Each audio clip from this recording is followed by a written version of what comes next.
આપણે જોયું તેમ કે એસિડની તમે ધાતુ સાથે પ્રક્રિયા કરો તો શું બનશે? ક્ષાર અને હાઇડ્રોજન. બરાબર. એ રીતે તમે જુઓ કે બેઝ જે છે, જેમ કે 2NaOH એટલે કે સોડિયમ હાઇડ્રોક્સાઇડ. બરાબર. જ્યારે સામાન્ય રીતે શું યાદ રાખવાનું કે OH આવે એટલે મોટે ભાગે જે છે બેઝ હોય. તો એની આપણે ઝિંક ધાતુ સાથે પ્રક્રિયા કરીએ તો શું બનશે? Sodium zinc. એટલે શું ઉત્પન્ન થાય છે? હાઇડ્રોજન વાયુ. એટલે કે બંને વખતે શું ઉત્પન્ન થાય છે? હાઇડ્રોજન વાયુ જે છે ઉત્પન્ન થાય છે. બરાબર. જેમ અગાઉ આપણે જોયું તેમ આમાં પણ જે છે ક્ષાર અને હાઇડ્રોજન વાયુ ઉત્પન્ન થાય છે, તો આમાં પણ હાઇડ્રોજન વાયુ ઉદ્ભવે છે. પરંતુ બધી જ ધાતુઓ સાથે આવું જે છે શક્ય બનતું નથી. હવે જે છે ધાતુ કાર્બોનેટ અને ધાતુ હાઇડ્રોજન કાર્બોનેટ એસિડ સાથે કેવી રીતે પ્રક્રિયા કરે છે? બરાબર. પ્રવૃત્તિ જે છે તમે વાંચી લેજો. હું તમને ખાલી એમાં જે પ્રક્રિયા થાય છે એ સમજાવું છું કે ધાતુનો કાર્બોનેટ બરાબર, એટલે કે સોડિયમ કાર્બોનેટ અને સોડિયમ હાઇડ્રોજન કાર્બોનેટ. બરાબર. સોડિયમનો સામાન્ય આપણે ધાતુમાં સમાવેશ કરીએ છીએ.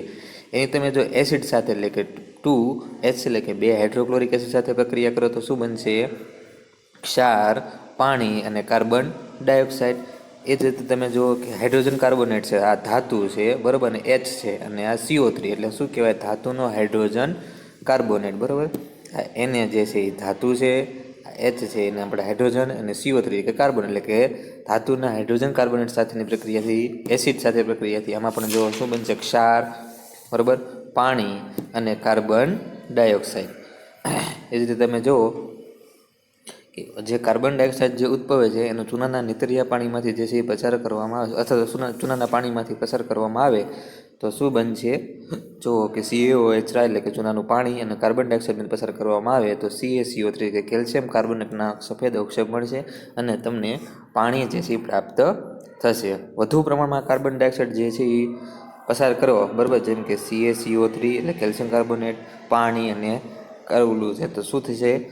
CaHCO3 બરાબર, એટલે કે પાણીમાં દ્રાવ્ય.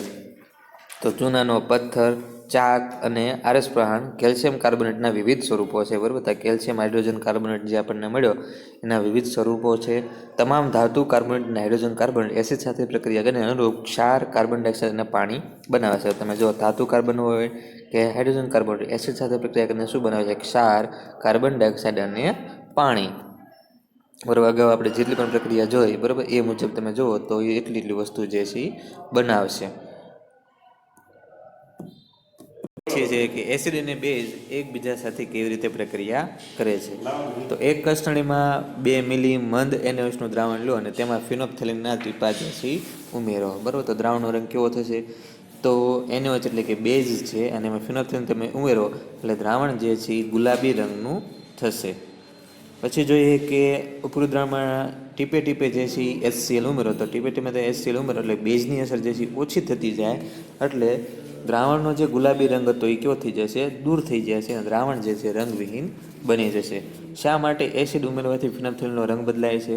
તો એના વાળે તમે જુઓ કે એસિડ અને બેઝ આપણે બંને ભેગા કરીએ બરાબર, એસિડ અને બેઝ ભેગા કરીએ અને બંનેની જે અસર જે છે નાબૂદ કરીએ, અથવા તો એસિડ અને બેઝ ભેગા કરીએ અને ક્ષાર અને પાણી બને, આ જે પ્રક્રિયા છે એને કહેવાય તટસ્થીકરણની પ્રક્રિયા. બરાબર. તમે કોઈ એસિડિક દ્રાવણ હોય તો તમે એમાં બેઝ ઉમેરી શકો અને કોઈક વધારે જે છે એ બેઝિક દ્રાવણ હોય તો એમાં તમે એસિડ જે છે એ ઉમેરી શકો અને બંનેને જે છે એ ઉમેરતા જે છે પ્રમાણ જે છે તટસ્થ થાય, એટલે કે બંનેની અસર જે છે નાબૂદ થશે. બરાબર. એને આપણે શું કહીશું? તટસ્થીકરણ પ્રક્રિયા. અને અંતે નિપજ શું મળશે? ક્ષાર અને પાણી.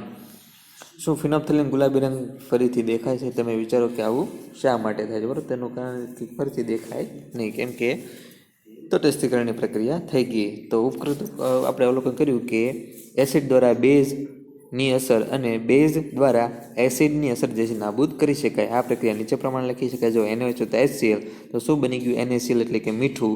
મીઠું એટલે શેમાં સમાવેશ થાય? ક્ષારમાં. અને H2O એટલે કે પાણી. તો એસિડ અને બેઝની પ્રક્રિયા કરો તો શું બનશે? ક્ષાર અને પાણી. આ ખાસ યાદ રાખવાનું છે.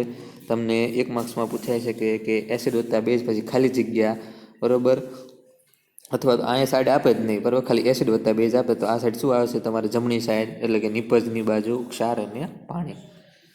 ઉપરાંત તમે બીજું પણ જોઈ શકો કે ધાતુનો ઓક્સાઇડ હોય બરાબર, તો આમાં તમે જુઓ કે એક બીકરમાં થોડાક જે છે કોપરનો ઓક્સાઇડ લો અને તેને હલાવતા ધીરે ધીરે અંદર જે છે હાઇડ્રોક્લોરિક એસિડ જે છે એ ઉમેરો. તો કોપર ઓક્સાઇડ જે છે એ મૂળ સ્વરૂપે જે છે એ કાળા રંગનો હોય અને એની અંદર તમે હાઇડ્રોક્લોરિક એસિડ ઉમેરો તો જેને છે એનો રંગ જે છે વાદળી જે છે લીલો રંગ જે છે એ થશે.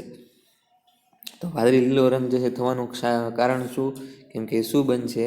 તો કે આ બંને પ્રક્રિયા કરો કે ધાતુ ઓક્સાઇડ વત્તા એસિડ, તો શું બની ગયું? ક્ષાર અને પાણી. તો વાદળી લીલો રંગ જે છે બને, બરાબર, જે કાળા રંગનો તેમાંથી વાદળી લીલો રંગનો બને અને કોપર ઓક્સાઇડને ઓગળી જાય છે. અને આ પ્રક્રિયામાં શું બને છે? કોપર ક્લોરાઇડના જે છે એ 2, બરાબર, પ્રક્રિયામાં શું બનશે? કોપર ક્લોરાઇડ 2 એટલે કે CuCl2. નીચે જે છે એ પ્રક્રિયા આપી હોય તો આપણે જોઈ લઈએ, બરાબર, કે રંગ જે છે વાદળી લીલો બને છે. ધાતુ ઓક્સાઇડ અને એસિડ વચ્ચે પ્રક્રિયા બને તો પણ શું બને છે? ક્ષાર અને પાણી તે જે છે બને. તમે જુઓ કે CuO એટલે કોપર ઓક્સાઇડ વત્તા HCl, બરાબર, 2HCl અને બનશે શું?